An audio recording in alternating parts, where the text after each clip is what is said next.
Germany. We were approaching the Dortmund-Ems Canal, which was a river, and it was two bridges on it, and we had to the infantry troops, which was part of my job. I was in the headquarters squad, and we had to lead the troops in to find out if we could get across one of the bridges.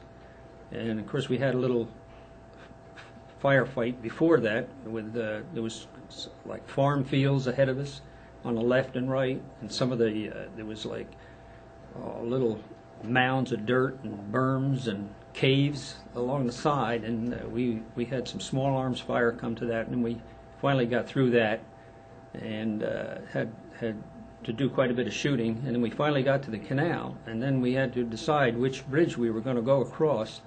So we decided the one on the left. So we took about 12 men, 6 on each side of the bridge, and we started walking across it and carefully observing in the distance, you know, what you could see or anything. And we got about maybe, I'd say 15, 20 yards onto the bridge. It was all concrete with steel beams, you know, going up in the air, and all of a sudden the thing just blew up.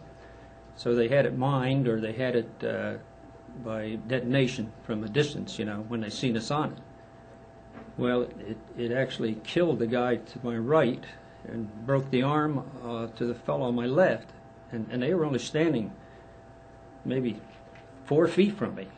It never touched. The only thing hit me was little pieces of concrete and dust in my eyes, knocked me off my feet.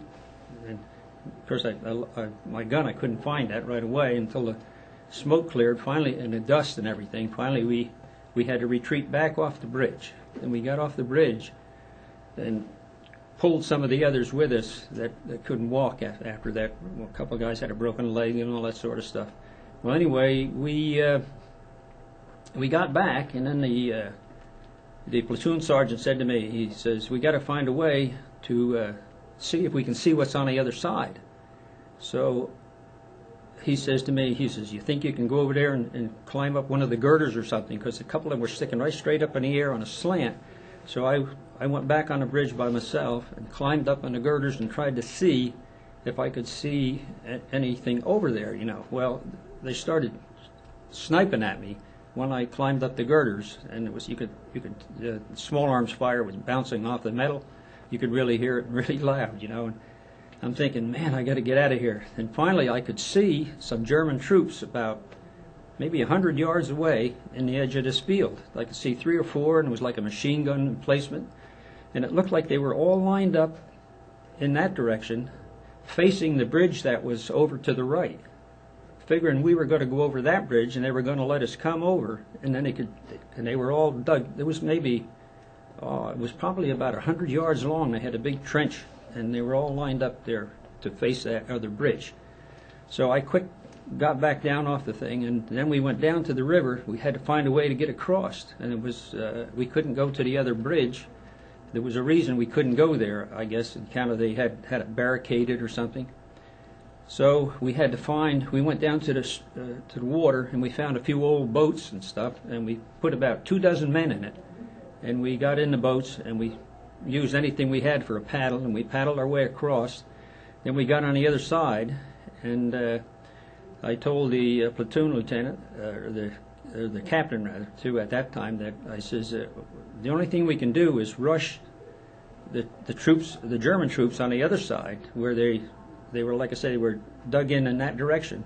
And if they were going to fire that way, they could all fire. But this way, they couldn't fire over their own men. So we figured we'd go straight ahead. So we wound up just spreading out along the bank of the river, and then we had to climb up the sides of the banks. Maybe it was about 30 feet up. And we just started yelling like a bunch of Indians and running across the field, firing at the same time.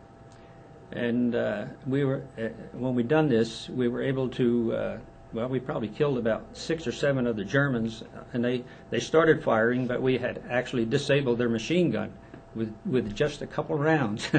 We were just lucky. But anyway, we were in the whole skid of the thing. We actually wound up, I think there was probably 300 to 400 to 500 German soldiers all dug in a straight line, and we finally made them surrender by just killing those first 3 or 4. And we captured the whole bunch, and maybe 6 or 7 or 8 of them were killed. But that's the reason they gave me the Silver Star. So we were able then to check the other bridge out and find it, and that bridge was not mined or anything. There was no way, so we were able to use that, take the barricades down, and use that other bridge to get across with our tanks and everything else. And that was the story there.